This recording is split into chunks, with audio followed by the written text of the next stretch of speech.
সালামু আলাইকুম। বাউল আবুল সরকার, ওকে বাউল না ফাউল বলবো সেটা বুঝে আসতেছে না।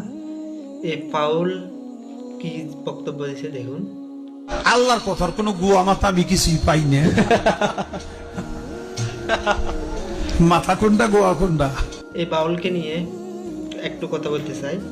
আমার কথা হলো, তুমি নাস্তিক হও, মোরতাদ হও, যেটাই হও, তাতে আমার কোনো কথাই আসে না। তুমি যেটাই হও, তুমি তোমার এক করো, তোমার গান বাজনা নিয়ে পড়ে থাকো, কিন্তু তুমি মহান আল্লাহ রব্বুল আলামিন সম্পর্কে, মহান আল্লাহ রব্বুল আলামিনের ইজ্জত, সম্মান এবং আমাদের মুসলমানের অন্তরে তুমি আঘাত দিয়েছো। তোমাকে সরকার, এই অন্তর্বর্তীকালীন সরকার যদি কঠোর শাস্তি না দেয়, তাহলে তোমার অবস্থা একদম ব্যাগতকে ধর্মীয় অনুভূতিতে আঘাত দেওয়ার সাহস কে দিয়েছে সেটা আগে খতিয়ে দেখতে হবে।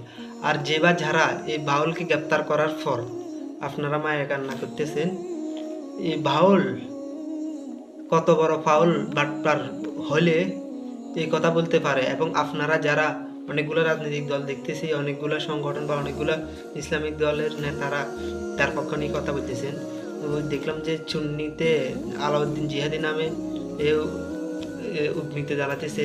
আবার নতুন যে দলটা হয়েছে এনসিপি, ওরাও দেখতেছি যে বাউল পক্ষে এগেতেছে, কিন্তু কিছুক্ষণ আগে মানুষের চাপে করে এখন আবার তাদের বক্তব্যটা উল্টে করতেছে। আমি বলতে চাচ্ছি, তুমি ফাউল হও, যে কোনো তুমি নাস্তিক মোরতাদ যে কোনো কিছু হও, তোমাকে কে সাহস দিয়েছে যে তুমি আমাদের ধর্ম অবলম্বন করবে? এখানে সব ধর্মের মানুষ আছে। আমি হিন্দু ধর্মে আছি, হিন্দু ধর্মের মানুষের, হিন্দুদের, আমরা কি হিন্দুদের, মুসলমানরা কি হিন্দুদের কি ঈশ্বর ধর্ম নিয়ে কোনো কথা বলতে পারে? কোনো কথা বলার অধিকার নেই। তাই তোমাকে বলতেছি, তোমরা যারা ফাউলের পক্ষ নিয়ে, ফাউল নামে ফাউলের পক্ষে নিয়ে কথা বলতেছ, সাবধান হয়ে যাও।